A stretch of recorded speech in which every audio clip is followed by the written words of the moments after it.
Բարի լույս, սիրելիներս, այսօր տոն է մեր հայ առաքելական մայր եկեղեցում, որովհետև այսօր մենք տոնում ենք կաթողիկես Սուրբ Էջմիածնի տոնը։ Այո, այսօր Սուրբ Էջմիածնի տոնն է, սիրելիներ, այն Էջմիածնի, որ հաստատվեց մեր Տեր Հիսուս Քրիստոսի ձեռքով իր իջմամբ,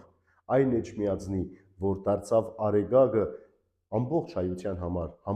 աշխարհասփյուռ հայության համար, այն Էջմիածնի, որ դարձավ միավորող եւ բաբախող սիրտը մի ամբողջ օրգանիզմի, որ կոչվում է Հայաստան, Արցախ, Սփյուռք եւ հայ ժողովուրդ։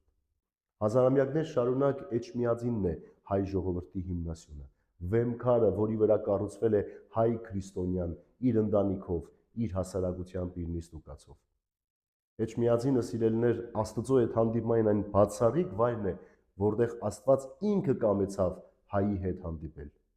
Էջմիածինը, սիրելիներ, մեր հայ ժողովրդի միավորման կենտրոնն է։ Եվ այսպես շարունակ բազմաթիվ եղանակներով կարելի է ներկայացնել Էջմիածնին։ Այսօր, սիրելիներ, բոլորս ուխտավորաբար պիտի մեր հայացքը ուղենք Մայր Աթոռ Սուրբ Էջմիածին։ Գնանք դեպի Մայր Տաճար, գնանք մեր աղոթքը բարձրացնենք առ Աստված եւ խնդրենք, որպիսի Տերը զորացնի, ամրացնի մեր Սուրբ Էջմիածինը։ Դրանով ամրանա նաև մեր հոգևոր կյանքը եւ մեր հոգեկերտվածքը։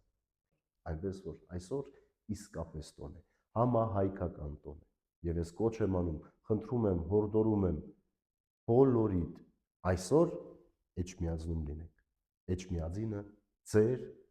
հոր տունն է եւ այսօր ձեր Էջմիածնի տոնն է եւ դուք պետք է այնտեղ ներկա լինեք։ Բարի եւ խաղաղ կիրակից ես բոլորիդ, սիրելիներ։ Թող Սուրբ Էջմիածնի օրհնությունը միշտ հասնի ձեր ընտանիքներին եւ դուք էլ օրհնեք այն Էջմիածինը, որ ձեզ ներկայացնում է որպես հայ եւ քրիստոնյա եւ շարունակում է պահել այդ հայ եւ քրիստոնյա կերպարի մեջ։ Աստված օրհնի ամենքիս։